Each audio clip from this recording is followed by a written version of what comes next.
Welcome to the NightCap Live. I'm Dan Dunn. I'm here every time we do this. Every time we do this, it's me and it's you and it's alcohol. And tonight, we got some alcohol. We're drinking 1792 bourbon this evening. I'm going to be joined by the hosts of It's Bourbon Night, our old friends Chad and Sara Perkins, coming to us from Kentucky. And also 1792's master distiller Danny Kahn is going to be with us, telling us all about, I got this and I got this. They've sent me 35 bottles of bourbon, and we're going to drink all of them tonight, right here on this show. Now, there's 4 expressions of 1792. I'll also be drinking a Manhattan. Hold on. This is tricky to get this thing up here, but And I made this Manhattan. People often hit me up on the social media after the show, and they go, oh, what did you make that drink with?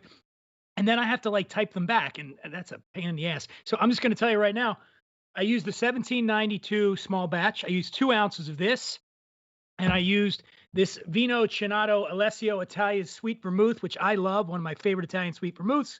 There it is. 2 dashes of Dale DeGroff's bitters, and then a dash of Gary Regan's orange bitters.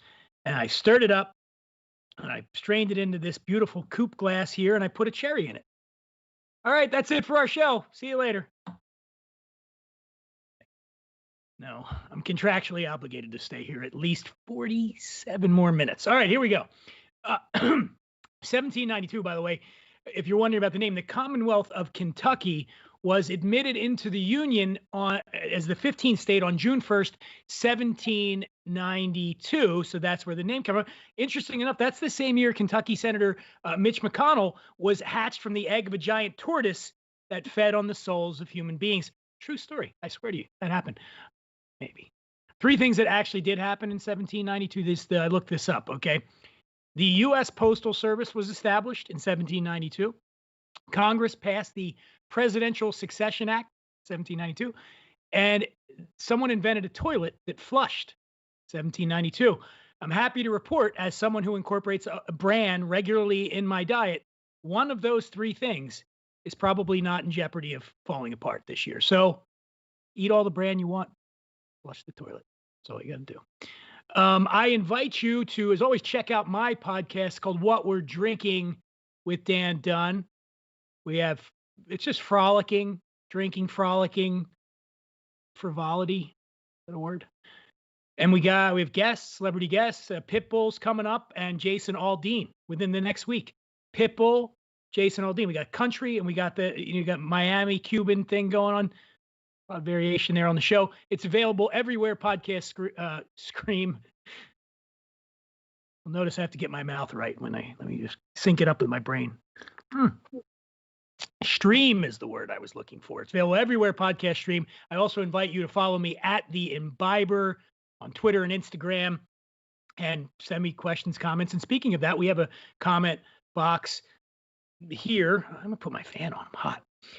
Right to this way, there's a comment box. You can chime in there with questions for Chad and Sara and me and Dan, and we'll get them. And also the other thing you're going to want to do there is we give away. We have a giveaway. We're very generous folk here at the NightCap Live.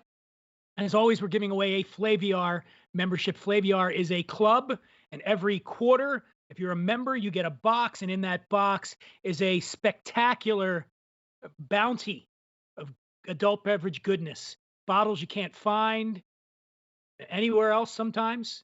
Sometimes you can find them. Are you looking? Are you out looking for bottles? If you are, I don't know. Just join the club. Flaviar membership, and we're going to be giving that away tonight. And once you're in this club, you'll never get out, because that's how much fun Flaviar is. And the other thing we're giving away, let me look at it. Oh, yeah, 1792. Our friends at 1792 are going to be giving a gold-plated cocktail shaker and some branded bar service mat for when you open that home bar, because you're never getting out of your house forever. So open your own bar, and you'll have the mat already. Got that on, and the shaker. The rest is up to you. Okay, how are you going to win that? Here's how you're going to win it. As I mentioned, for paying attention, 1792 was this fantastic bourbon was named after the year Kentucky achieved statehood. If you, talking to you, were going to launch a whiskey brand and you had to give it a name that had a number in it, what would it be and why? We want you to get creative this week. What would it be? So for instance, I might call my whiskey 42-ish, which is what I tell people when they ask how old I am. 42-ish. That's probably what I might name. Or I might name it old number 935, which is the number of failed get-rich schemes I've attempted prior to starting my doomed whiskey. Old number 935. So think it, get clever. And if you are the two most clever answers as determined by myself and Chad, Sarah, Dan, then you'll win either a Flaviar membership or the stuff to start your own home bar.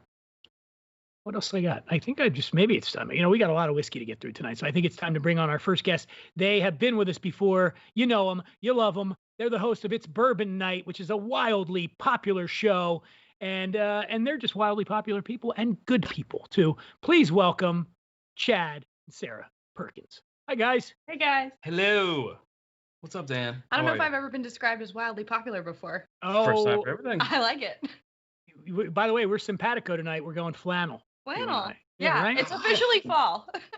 It's not officially fall where I live in California. I'm just pretending like it is. Yeah. Right. It's never fall where you live, right? It gets cold. Hey, look, here's the thing in California. It does get somewhat immoderate in the winter. Like if you're out here and it can get that, it's gotten down into the 30s in Los Angeles at night. So that's the like 30s, you don't say. That's like full snowsuit. That's right. Parka. You got. Hey, I'm from Philadelphia, so I know cold. I did my time when I was back there. So how are you guys doing? We're great. Doing good. We've got 4 bottles of 1792 sitting in front of us, so I don't know how we could be doing much better today. Actually, we've about 6 or 7. We brought some of our own up. You got some from the stock down there? You never have too many. Yeah. But what's been going on with the show? Tell us what's been happening, because it's been a couple of months since you were last with us. Yeah. Well, we've just been staying busy, I guess. Yeah, we're working towards towards the end of the year. It's always the best of 2020 or best of whatever year we're in. I don't know if you know, but we're in 2020 right now. Which this will be about the best thing to come out of 2020. Yeah, for sure. I don't know the word best can apply to anything in 2020. Right. At this point. Yeah. It's like being valedictorian at summer school, Exactly. Yeah. So that's kind of where we're at right now, just tasting through stuff, trying to find the best thing that's come out this year. Yeah. It's really hard work. I don't know if I can keep doing it. Trying to get all those LEs too, all those limited editions can be tough. You don't want to miss out. FOMO is a real thing. So just trying to find all these limiteds that are, how it is. But also that's first world problems. First world problems, but oh no, I can't find the expensive bourbon. But bourbon drinkers know how it is. Yeah. Have you been a fan of 1792 for sure? Yeah, definitely. Foolproof. Last year was like one of our favorite things to come out of last year. We've been trying to keep a bottle around ever since, we got our first one. Yeah, probably 4 or 5 years now since we first had Foolproof and fell in love with it and have kept it. And one of the bottles that I brought up is actually a 225th. Their anniversary Kentucky's 225th anniversary bottle here that I kind of wanted to talk to Danny about, maybe ask him a question about that. But if there's time, if there's time, I don't know. There's a lot to do. Should we just bring him on since we got all this whiskey? I think we should get it rolling. Okay. Absolutely. Well, again, as mentioned earlier, he is the master distiller at 1792, and he is coming to us. I'm assuming he's in Kentucky as well, right? Hey, Danny, where are you? Hi. I am in Kentucky. In fact, I'm in my office. I am feet away from our still that is making 1792 bourbon, or it's making 1792 distillate as we speak. So I'm very close to it right now. And by the way, I might have, you can't see it from where you all are, but I might have a few more bottles of 1792 in my office than you guys have in yours. So, and by the way, I want to thank you for gifting me this fantastic whiskey. And I got to tell you, the bottles themselves are just gorgeous. Like, look at this, right? I mean, and I think that's, Danny, you tell me, how important is that, do you believe, in terms of getting consumers on board with the brand, is the look of the bottle? Well, that's a great question. To me, it's mostly about taste of the bourbon. However, I love the ceremony. I love, a beautifully made cocktail. I love a nice, gorgeous chunk of ice in my bourbon on occasion too. And I love the way 1792 bottle looks. And what's really cool is when you have all those expressions lined up, you got them a little bit tilted, and they just sort of look like an army of, very disciplined soldiers with different neck colors. It's actually beautiful. So I think it's an important part of the process, and I think it's attractive. Again, to me, it's about the taste, but I get the visual appeal for sure. Can you tell us a little bit about your history in bourbon making? Absolutely. So, first of all, I want to thank Flaviar and you and for having me because I think most of all, I love bourbon, but I also love making bourbon. I love tasting bourbon. I love talking about bourbon with other people who love bourbon. So, thank you for that. So, my background came from an extremely related place, albeit maybe a little different, but not as much as you think. I am from California. I went to school at UC Davis, started making beer as a hobby. Turns out there's a beer making program at UC Davis. I also had a little pot still, and we distilled everything that was left over from various parties and beer that we didn't like. So I was distilling at a very early age. Long story short, while in college, I worked at several wineries because it was close to Napa Valley. I took a job at a major brewer. I worked there for 25 years in a variety of locations. I was in charge of new brand development for a while. I had a lot of raw material experience. I eventually ran a very large brewery in Georgia. Left, went to Sierra Nevada Brewing Company as its technical director, where I was in charge of raw materials and brewing and quality and sensory and R&D. But even during those periods, my passion was bourbon. I tinkered with distillation a lot on the side. And if you think about it, and we can talk about the process and the levers that I get to pull to create flavor, but in the distilling world, we make distiller's beer, and then we distill it and we age it. So, you have to know how to select your grains. You have to know what you're looking for from a flavor standpoint, an extract standpoint. You need to know how to malt your barley, which is extremely important. Cooking, cooking doesn't get a lot of credit. You mill the grain and then you cook it, and that's how you convert starch to sugar. However, if you cook it wrong, you will create some flavors that are bad. I don't know if anyone's ever cooked oatmeal. I cook oatmeal all the time. When you burn it a little bit, it really will stink up the whole house. But before that point, you get these incredible aromas and flavors. So there's a fine line between adding complexity and ruining the batch. And then, of course, you ferment it and you distill it. But fermentation is the key. And I'm bringing this up because all of these are things that we do in the beer world.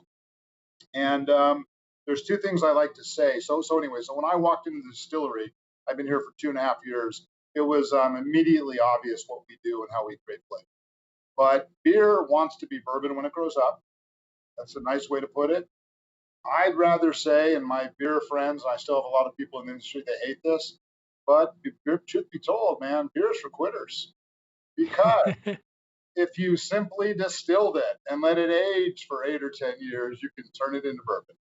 So I'm curious what you think about wine. You might be the only UC Davis grad that I've ever come across in this industry that isn't in the wine business. I mean, UC Davis is the factory for winemakers in the United States, certainly. Yeah, and I did work at several wineries when I was a student. The thing about wine is I like, my field is a cross between art and science. And I really geek out on both those sides of things. The science is fascinating. And honestly, there's more of it in the beer bourbon world than there is in the wine world. To break it down extremely simply, and by the way, I do enjoy wine, but you basically grow grapes, you then crush them, and you ferment them. You've got all of that fermentable stuff already waiting. In the bourbon world, you have to take starch and you have to convert it into sugar, and then you can ferment it. And how you convert it into sugar and what grains you use, which is what we call the grain bill, really is one of the most important levers that I get to pull when I am creating flavors.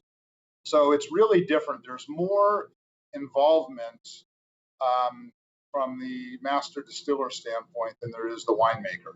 I got more levers to pull. I get more toys to play with, and I get to get involved in the science. So there's just more to do, and I love experimenting and making tweaks and finding out how to create different flavors. And that's kept me going now for a long career. That has just sort of bourbon's the natural progression. I was curious, with Chad and Sara, in doing what you guys do on It's Bourbon Night and evaluating, how important or how much do you like to geek out on the science of how the various spirits you're trying, what goes into it? Do you guys tend to delve into that a lot? I mean, yeah, I'd probably say not like the actual process, because that's maybe some chemistry that we don't have any experience with, but like the little minutia of what type of wood were those staves made out of, or of course and we find this a lot, people commenting like, what was a barrel proof entry, what is it, what did it come out of the barrel at, what did everyone wants to know the mash bill, everyone wants to know the age, everyone wants to know why it's at that proof, and we're right there with them. So we get pretty geeky. I would say the problem with not being a scientist and also being a whiskey enthusiast is that I'm often drinking when I'm hearing all of the facts and figures, and so sometimes they don't quite stick. You gotta write that down. You gotta write it down, gotta keep a journal. I've probably been to about 500 distilleries at least in my career, and there are times when I'm in there going, have I heard this before? Because they're always giving you whiskey out there as well, and at the end, and God bless them for that. Actually, thank you. I think we should probably dive into whiskey right here. And you, Dan, which one do you want to go with first here? Small batch. And so I'm assuming that you guys and maybe others have the same, but really my preference in order would be small batch, single barrel, bottled and bond, and full proof. That's the way I got it. That's the way to go. So so let's jump in. Let's do the small batch. It's I suppose what we would call our flagship. We do more of this than anything.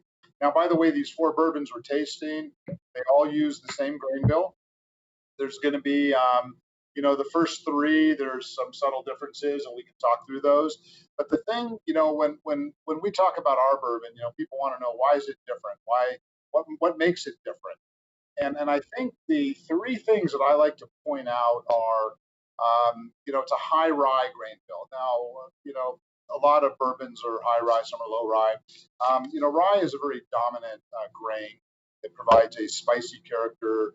Depending on what kind of rye you're using, it can be a little bit nutty, it can be a little bit floral, it can be a little bit cinnamony, but it peppery. But it definitely is a dominant flavor characteristic in our small batch. And by the way, that's why I think it makes such a great cocktail. At least the kind of cocktails I drink, which are bourbon forward. It mixes well with a little bit of bitters, a little bit of citrus, a subtle amount of sweetness. It's my preference for cocktails. But the things that sort of stand out again are the grain bill, but we use a yeast that is really quite flavor active, produces a lot of fruity characters, what I call stone fruits, generally cherries, apricots, peaches. It does produce a little bit of a banana note, which is a compound called amyl acetate, and it's subtle, but it really adds to the complexity after it's been aged in the barrel. So those are 2 things. And then we've got a really unique still. It's been around a long time. It's a long topic, but we've got really a lot of tools to play with on our still. It's got sip trays, it's got de-entrainment tray, it's got bubble caps, it's got mister pads, and how we manage the still, how we use the vent condensers, reflux. Anyways, we've got a lot of tools to not really create flavors, because the still does not create flavors. The still will remove water, concentrate the alcohol. It will remove some components based on how we run the vent condensers, but it really doesn't create flavors, but it's enormously important in combining flavors. So anyways, so let's taste this. I've been sipping it, so I ran out. I got to pour a little more. Yeah, I mean, I've already beat you to the punch here on tasting it, and you're right about that fruit, but I'm also getting like a sort of a vanilla, right? A little bit butterscotch in here, right? As well. No There's doubt. the sort of a very pleasant sweetness to this. Yeah. People like to ask me what's a lot of people like to ask what percentage of the flavor comes from barrel aging, and that's a very controversial topic. I've heard people say up to 80%. I believe it's way less. I've heard more than that actually. I believe it's way less. To me, the fruity characters that are called, some of them are called esters, and as they age, right, as you evaporate alcohol and water from the barrel, angel share, it adds air into the barrel. And that air reacts with those flavor components that we made in fermentation to create an enormous amount of fruity complexity. So that to me is the most important. But I get rye out of this. And to your point, absolutely. There's some vanilla. I get a little toasted coconut on this one, which is not common for our small batch. But that's a component called the lactone that comes out of our barrel aging process. So the vanilla, the caramel, the clove, those are all things that come from the barrel. And the fruit, the stone fruit, is what comes from the fermentation. So there's a lot going on with this bourbon, but also right up front, there's a lot of spicy, peppery nuttiness that comes from the rye. And by the way, I want to remind everybody, if you have any questions, fire them off in the comments section. I think you guys also have a couple of people writing in with questions as well, right, Chad, Sara? Yeah, we do. You have any teed up already? Sure. Yeah, let's hear what people want to know out there. Yeah, what do people want to know? And then, by the way, I don't do this for my day job, so I'm not a professional like you guys are. I make bourbon, so I'd love to fuel this on questions. Yeah. Because then I know what people want. Yeah. What do you got? What do you got, Chad? Well, some of these are about the full proof, so maybe we could save that for when we're actually drinking the full proof. But this one is about an expression that isn't in our 4, so I guess now's as good of a time as any. It says, "When will we see more port finished and sweet wheat?" I'm sure that's a question you must love to get, Danny. Yeah. So port finish, probably never. Oh, okay. Not under 1792. My only advice is to keep your eyes open down the road, but I don't anticipate you'll see it in 1792. Okay. The sweet wheat is an interesting one. We normally release that in the springtime. It's typically a once-a-year release. I was not. I think the sweet wheat, in my mind, needed a little bit more age. So we actually just got done with a run, relatively small, because again, 7-8 years ago, we did not know how popular sweet wheat was going to be, but we just did a bottle run, and it will be out shortly. I honestly don't know exactly when, but I know we just bottled it, and it's actually quite delicious.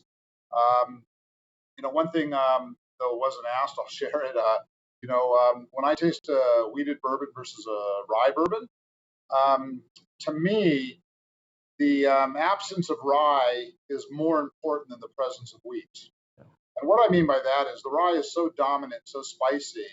When you take it away, you find out all the stuff that's hiding behind the rye, all the fermentation characters, and maybe some of the other grains. So when you get a really long-aged wheat, you just get a lot of barrel aging, a lot of age fermentation. When your wheat's a little bit younger, and this is not a long-aged bourbon, there is a little bit of biscuity, weedy flavor present, and that's what we're trying to get. And anyways, we delayed the release of the sweet wheat to give it another season, another summer of aging, to bring out a little bit more caramel and balance it with the wheat. So it's actually pretty cool. I like it a lot, and it's going to be available probably in October. Honestly, I don't keep track of the release dates quite as much as I should, but it's on the way. It's soon, very soon. Fantastic. This one, I got to tell you, I love this small batch, and you said it earlier. It in the cocktail in this Manhattan, it really shines, and even the cherry's happy about this. There we go. I actually get like a chocolate covered cherry candy, like cream filled cherry. Oh yeah. But also with that pepperiness up front that you talked about. I think it's really tasty, and I haven't had it in a Manhattan, but now I want to, because I can't imagine something better. Yeah. That's a great description, because cherry is one of those stone fruits, and Here's how I like to describe it. Everyone probably knows what a grape tastes like, but when you turn it into a raisin, you dry it out, you concentrate flavors. Wait, are you saying raisins come from grapes? Holy. Sorry to burst your bubble. This is why I do this show. This is why, because I like to learn things. I never knew that. Yeah. Kidding. Who wants to tell them? By the way, it's the Manhattan talking, Danny. This is what's we're 25 minutes in. Oh, it only gets worse. Yeah. So anyway, so you get some of that, oxidation, concentration flavor. So cherry is something I get a lot out of our bourbon, and that's a great descriptor. Let's and again, I want to remind everybody, if you want to win, we got a Flaviar membership. We also got some gear from 1792. We're giving it away, and how you win it is you got to chime in. If you're going to start your own whiskey brand and you had to have a number in the name, what would it be and why? So this is your chance to be clever, funny, wow us with your wit, and maybe be a winner. Wow, wit winner. We're going with alliteration tonight. And now let's move on to the next whiskey here. We got we did the small batch. Now we're doing the single barrel. Yes. So first of all, in the small batch, we're blending. There's no real technical or legal definition of a small batch. It's generally around 80 barrels, and we're looking for a certain profile. So we're trying to hit a target, and within reason, it's reproducible. The single barrel is what it is. It is legitimately a single barrel. It's got a slightly higher proof. And, it is 98.6 proof, everybody, just so you know. Yeah. Yes, and the small batch was 93.7. Yeah. But the small batch, it is what it is. We literally dump. Wow, that was hard to say. We dump one barrel, we cut it to the right proof, we take it over the bottling line and fill it, and the next one might be very different. Now, the single barrel I'm tasting is radically different than the small batch. Yeah. That's not always the case, but I get so much more caramel, so much more cinnamon and clove and barrel aging characters. And it tells me that this one might have been one that was a little bit higher in the rick house. So, a rick house is where we store our barrels, and there's, in our rick house is 7 floors, 3 rows of rick per floor. The higher you go, the hotter it is. The hotter it is, the more extraction you get from the wood. It penetrates more into the wood in the hot months, and the cold months you push it out again. So the higher it is, the more aging character you get. My single barrel, which undoubtedly is going to be different than what you're tasting, is what I'm getting. How do you guys, Chad and Sara, how do you taste the difference? Man, I'm definitely picking up on those spices that you were talking about, like a really zesty, like carrot cake almost, but versus like the fruitiness that was in the first one. But there is something like kind of baked goods-y about our single barrel. Yeah. It's giving me nostalgic feelings, so I can't quite place my finger on what exactly. I was going to say that, this has a little bit less of a rye spice than the small batch did. And I know it's only about 3 proof points higher. It's not that much higher, but just if we were doing a blind, I would have said the small batch was a little bit higher in proof, just because I think it was given a little bit more rye punch. This one is a little bit tamer and is going more on those baked goods side. Yeah. I'm getting a nuttiness to it, a nuttiness. I don't know if you guys are getting that at all. Sort of kind of reminded me of almost like an almond cake situation going on there. Yeah. No. You nailed it. Completely wrong. I completely agree. Damn it. Oh, you're wrong. Sorry. Thanks for playing though. There's no wrong, Chad. We need sound. Don't you think I should have sound effects? Yes. Yes. You need the board. Wait, how much fun would that be if they gave me a soundboard with sound effects and let me drink throughout the show? It would be a little By dangerous. the end, this could just evolve into a melange of sound. Yeah. Just hitting it, no, but I am. That's, to me, it reminded me of an almond cake in really a good way. And maybe, what could that be, Danny? By the way, both of these whiskeys, seem to be really attuned to the sweetness of it. Uh-oh, there we go. Spilling, you all right? No, I caught it, but it was that's alcohol abuse if I had spilled. Oh, right? yeah, you're off the show immediately if that happens. No party foul. What can cause that though, Danny, is like there are times for me personally, and I wonder if Chad and Sara, you have this too, where I could be tasting the same whiskey, and on a different day, I seem to be more attuned to the spicier elements of it. Could that be what I had to eat earlier? Could it just what could cause Oh, you to experience the same whiskey in a different way? well, absolutely. And taste and especially aroma is extremely complex. What I taste may be totally different than what you perceive out of it. So it's really deeply personal. But yeah, certainly what you eat can be a factor. Um, you know, how do you really track that? But a lot of work's been done in sensory science. Your mood can be a factor. There's a lot of issues that come into play. But if we want to ignore all that and talk about nutty, to me, the nuttiness from our bourbons come from the rye, and we use a blend of ryes. We typically have 4 different rye varieties, and some of them tend to be a little bit nutty. When you get more aged, to me, they get more spicy, more baked goods. But there's a little bit of a nutty component to the rye. But then also, nutty components are very similar. A lot of the aromas are similar to what is in grain. So, corn, not so much, but malted barley produces a little bit of a nutty note. And even some of the wood aged characters tend to be a little bit nutty. So there's a lot of contributors that can produce nutty. Okay. And speaking of the wood, we got a question here from Tio Ramos. Said he's noticed a trend of rum finished bourbon. So bourbons finished in rum barrels that have rum in them. Will you be diving into that as well? Well, I'll tell you what.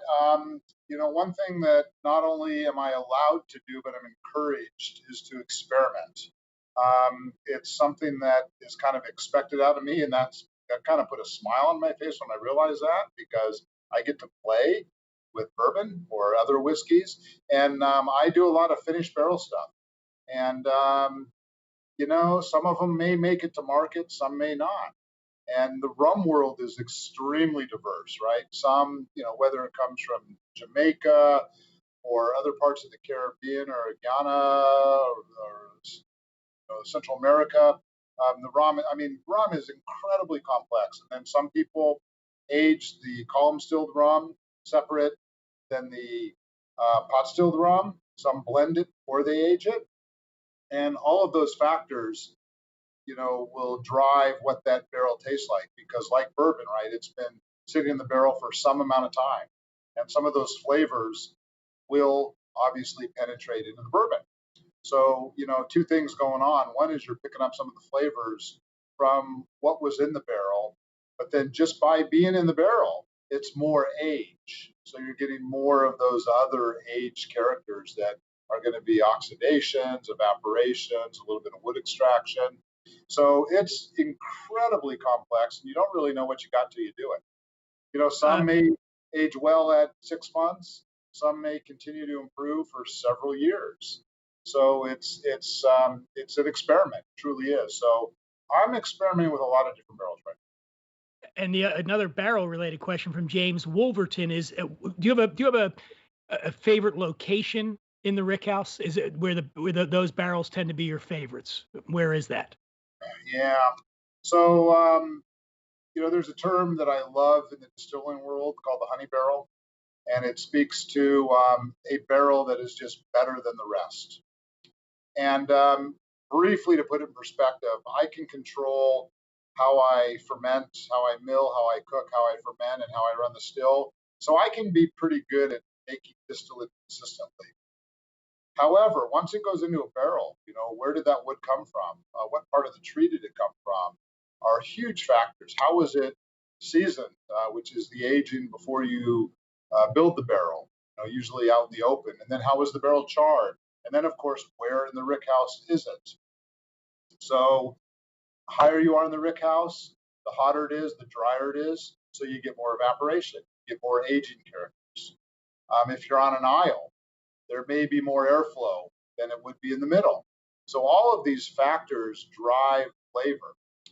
And yes, I have studied to try and figure out where is there a spot where the best barrel comes from. And the answer is that's not so clear. A little vague. Hey. Yeah, there's a lot of factors involved. And that's, when we don't understand something, we like to call it the art. And there's a lot of art in that part of the business. My whole life is art then, because I don't know. I don't know shit about shit. No. By the way, Chad and Sarah, do you guys you got any questions coming in here? I want to make sure the It's Bourbon Night has a big following, and I want to make sure that that your fans are being heard here tonight. Oh, they are. Well, let's see. Some people are just saying that they're drinking along with us. That's not a question. Well, I've got one here about foolproof, and we got a couple. So I'll ask one now, and then another one when we actually are drinking it. So this one comes from our Patreon community. Comes from Sean Perkins. No relation. No relation to me. He said he just did a little blind on 1792 tonight, and he got the oiliness and the nuts that came out. He was actually drinking a store pick versus the regular off the shelf. But his pick was 7 years old. So his first question was, is there an age to the regular on the shelf?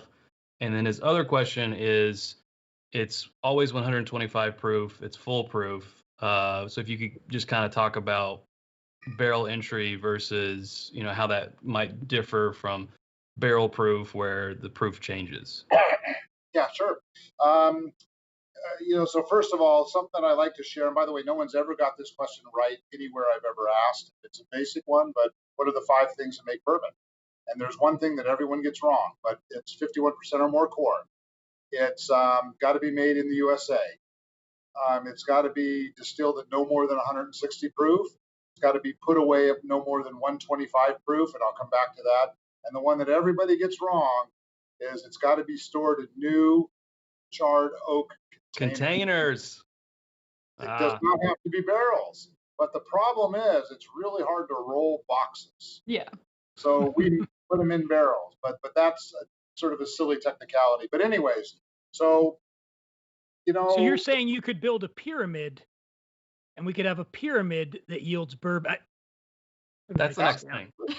I'm just saying that sounds like a winning idea. If you could just, this bourbon was extracted from a pyramid. It could be bourbon. If you need some consulting, I'm available. You can bring me Pharaoh's Reserve. And honestly, you could store that for 1 minute, and it would technically be bourbon.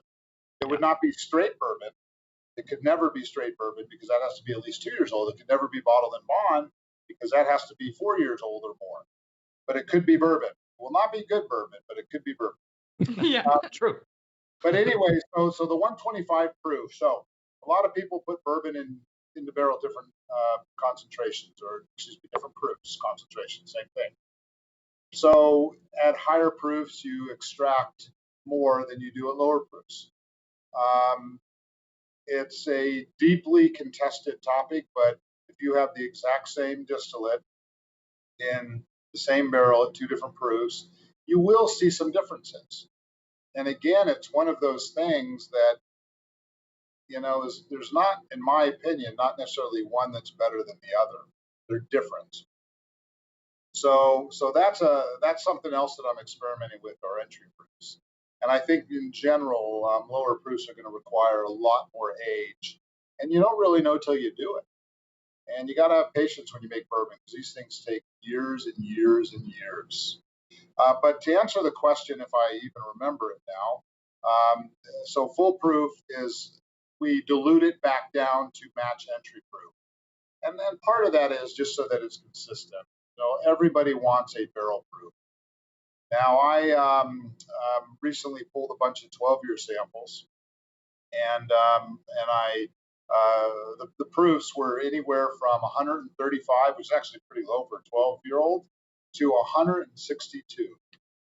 It was 162 is the all-time record for me, but I had a 162 proof bourbon.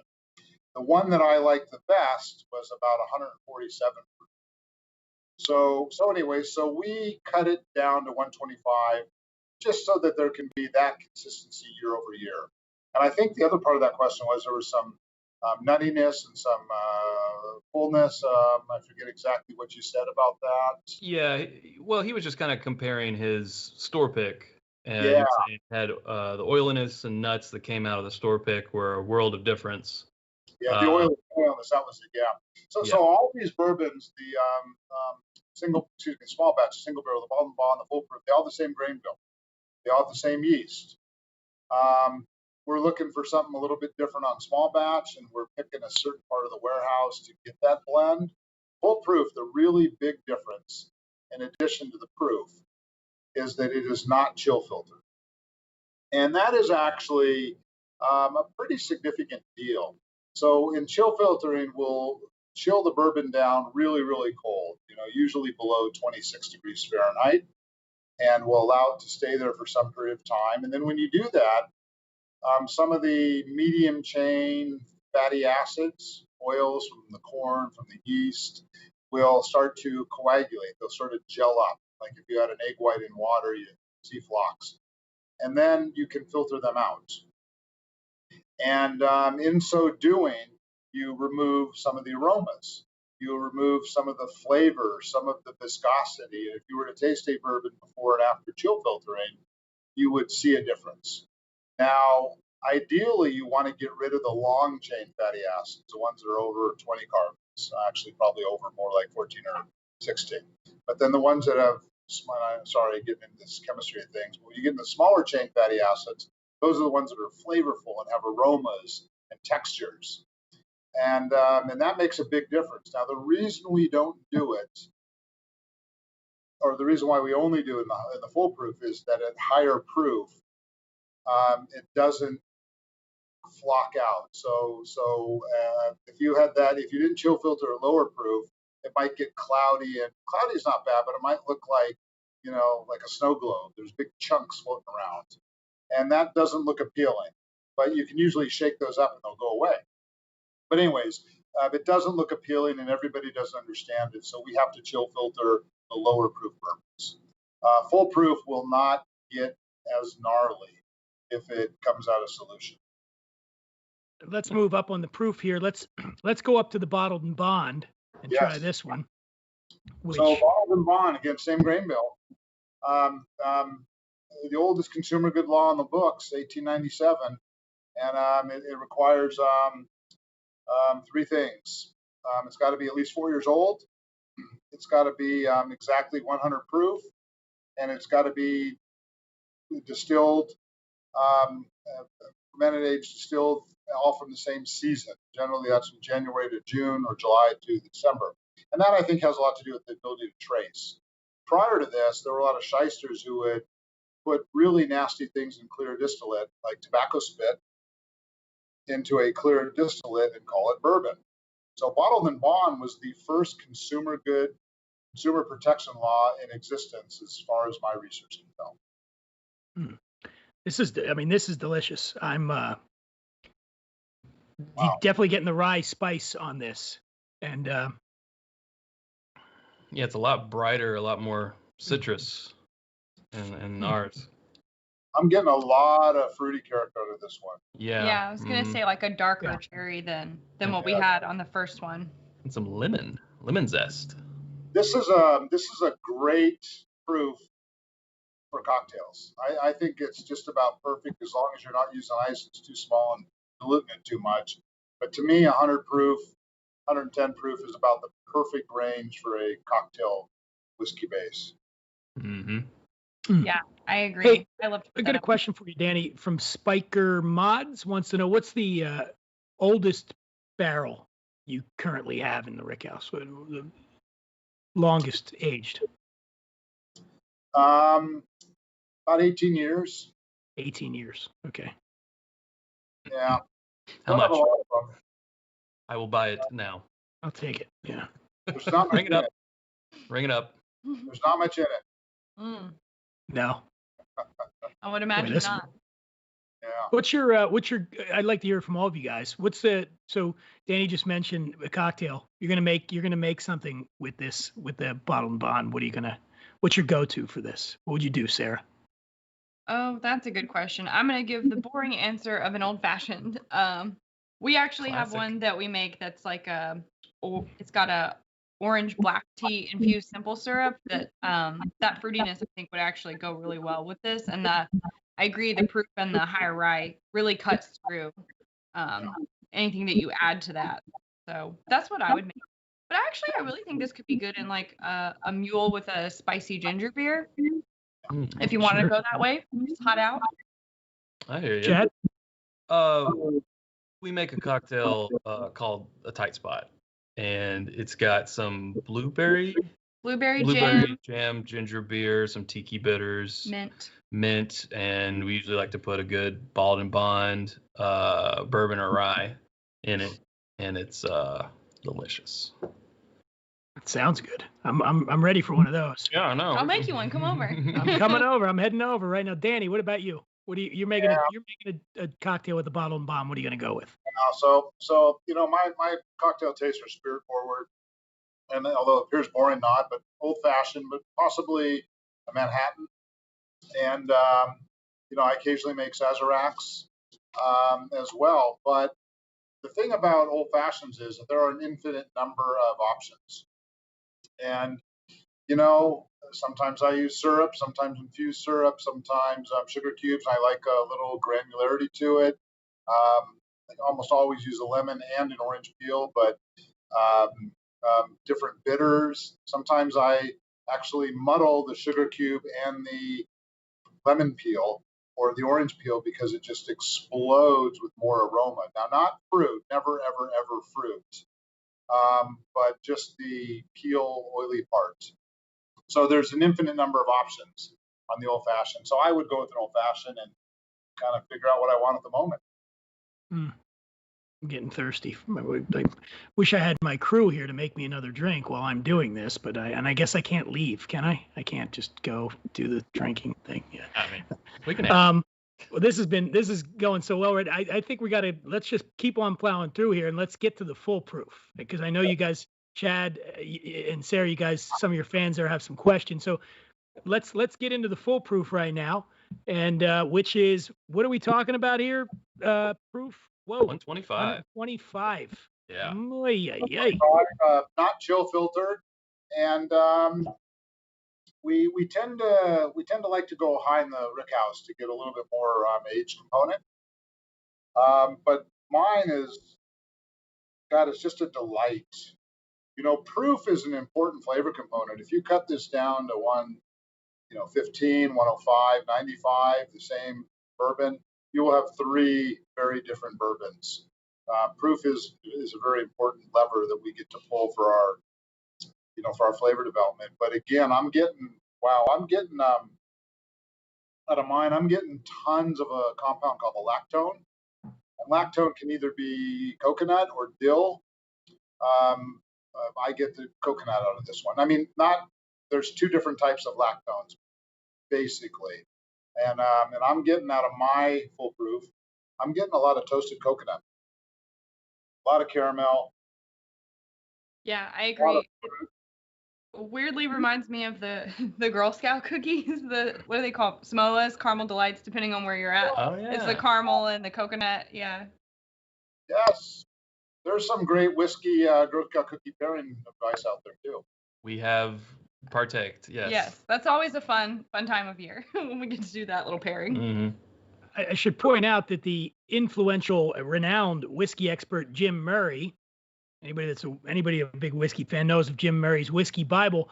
Didn't Jim Murray bestow upon this particular whiskey World Whiskey of the Year? Am I right on that, Danny?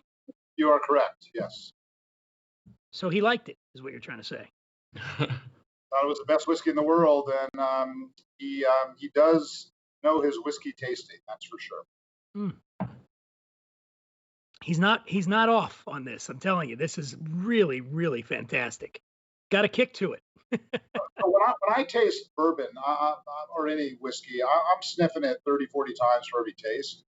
But what I do, I keep my mouth open a little bit to get those aromas going through the olfactory senses, but I try to define the primary aroma characteristic, and then I guess I've learned to ignore it and then look at the layer below it, and then the layer below it. And for me, my primary characteristic is I still get a little bit of peppery rye. Behind that, I get caramel. Behind that, I get the coconut. Behind that, I get the fruit. So it's sort of how I evaluate whiskeys. And that gives me an impression of what I think it will taste like. And I just look at the layers upon layers upon layers. And It's kind of a curse because my children used to mock me because I would have, out of habit, I would swirl my milk. And they would, make silly little comments and hold their pinkies up in the air, which I never did for the record. But they would mock me and, make fun because I taste things. It's a habit. Bad habit. It's actually a good habit. I enjoy it. I'm just picturing you at breakfast. Various milk, so hard to do. You guys have, Chad and Sarah, do you have any, you said you had a couple more questions about the foolproof. What do you got?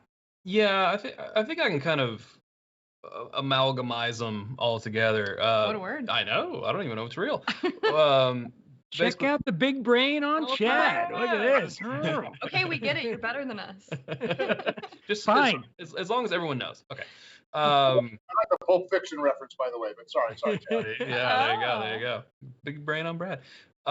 Basically, people were wanting to know, and I know it's going to vary, but like what the proof is of a batch, a full proof, before you cut it back down to the 125 proof. Sure. Yeah. It varies. Typically for us, it's going to be 134 to 145, and it really is a function of how high it is in the rick house. Because again, the higher you go, let me back up. It's really a function of how hot and dry it is in the rick house.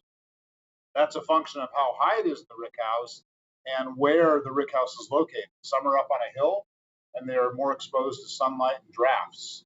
Some are down a little bit low and they're protected by trees, so they may be a little bit more moist. So those are the factors that drive out alcohol and water. And what's really interesting is that, alcohol is more volatile than water. It will boil off sooner, got a lower boiling point. So then why would the proof be greater? Meaning if alcohol is more volatile, why don't you drop in proof? And it's kind of a fun little question, but really it's because water molecules are smaller than alcohol. So they will penetrate and leave the barrel more readily than alcohol will. So you lose alcohol and water. That's why it smells so great and other things in a rick house. You lose alcohol and water, but you lose a little bit more water. That's why the proof goes up. Now, I will tell you, we don't store bourbon in our lowest floors of our rick houses because it's very cool and a little bit damp in some cases. So we store other products down there. In some of those locations, the proof might actually drop. You might actually absorb water. And I think that's common in Scotland, where you have damp, cool conditions. So you tend to absorb water rather than lose water. So it's interesting. But again, at 134 and 135 to 145 is typical proof prior to cutting, putting in a bottle 125. And is there a batch size that you kind of predetermine for full proof? How many barrels you're marrying? So the whole that whole model gets complicated, right? Because that gets into the sales side of things. And because they're the same grain bill, how much do we want to put into full proof? How much do we want to put in small batch? And we want to keep some higher elevation ricks for the full proof. Full proof release is generally pretty small. And the batch size is around 100 barrels. I can tell you this, the temperature here right now is about mid 70s, and I'm absorbing a lot of bourbon. I don't know what the science is there, but yeah. Your proof is going up. My proof is going up as the temperature goes down tonight. I think, by the way, loved every one of these. I mean, I'm excited to get off it. And I wanted to ask you, Chad, sir, where can we find these recipes of which you speak? Because I want to get in here and make some of these. Sure. Some of these. Where can we find this? We're talking cocktails? We're talking about the ones that we talked about. Yeah, the ones you talked about. On our they must YouTube. exist somewhere on the YouTube. Do. They do exist somewhere. We have a playlist on our YouTube channel that's got the Drink More Bourbon cocktails. So you're saying you can go to youtube.com/It's Bourbon Night, and there's a playlist called Drink More Bourbon Cocktails? And there's recipes in there. What? Sarah. Wow. Yeah. Okay, cool. That's good. I think I'm going to make one of those tonight. I'm going to You totally should. It sounds delicious. Yeah, I think I'm going right in there as well. And I encourage everybody watching to do the same. I think it's time. We got some stuff to give away, and I think it's time to do it. What are you guys ready to judge? Let's do it. To I'm ready render to judge. judgment upon people? Always. What do you want to give away first? You want to give away the 1792 stuff? You want to give away the Flaviar membership? I think we got to do 1792 first, right? All right, let's do it. All right. So again, to recap what we were talking about, the question tonight was, 1792 is named for the year that that Kentucky became a state. And we posed the question, if you were starting your own whiskey brand and you had to give it a name with a number in it, what would it be and why? And now, I don't know if you guys have given this any thought, but have you, Danny, Chad, Sarah, have you thought of, if you were going to do it, what would you do? You can't win. I can't give you the prize.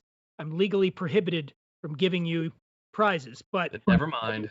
But what would you, if you were going to start a brand, you had to put a number in it. Sarah, go.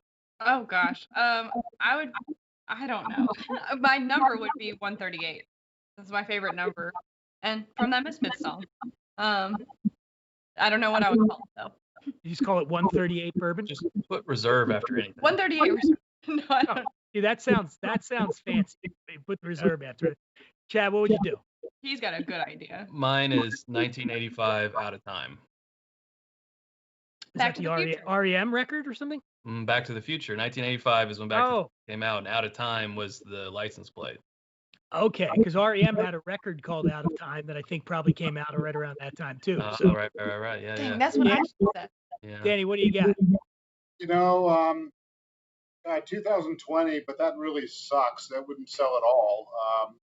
I'd probably go maybe a movie reference, 1793, 1794, whatever it takes. You're keeping it. Yeah, there you go. That's from Mr. Mom, by the way. Yes, exactly. Yeah. Wow. All right, let's see what some of our viewers here have come up with. Let's see. All right, man, we got a lot of them. Man, a bunch of people came in. All right, I'm gonna have to skim through these because we have way too many clever people. Okay. 3053, the bourbon of the future, Pamela Seraphin. That's pretty good. Yeah, we could say it. James Wolverton says Old 69. It's great both ways. Oh, come on, Jesus. Warren 667. The devil made us do it, but then we went one better. What do you guys think of that one? I thought our viewers were clever than this. 4, 18, 15, 16, 23, 42 bourbon. The numbers from Lost? You don't want to get lost. That's pretty good. I really appreciate that reference. All right, that's Brian Brennicky.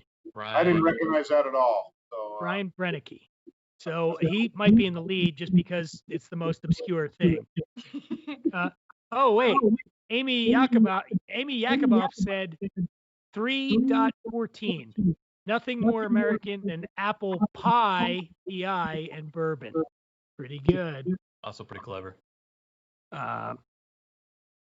And then 1986. I don't know about that. 42. The ultimate whiskey of life, the universe, and everything. Hold on, Mark Warner. Does Mark Warner know that I'm a huge Douglas Adams fan? You guys know Douglas Adams? The Hitchhiker's Guide to the Galaxy. Oh, okay. Yes. The meaning of life. It was 42. That's what it spit out. Also 42 is a spectacular baseball number. Jackie Robinson. Yes, indeed. And Chadwick Boseman, who played Jackie Robinson, just died. So you got the 42. You got that. Yeah, and man, so 42 might be jumping up into the lead right now. I'm liking that. Jackie Robinson. Not only that, he was a Dodger. So that's right. I gotta appreciate that.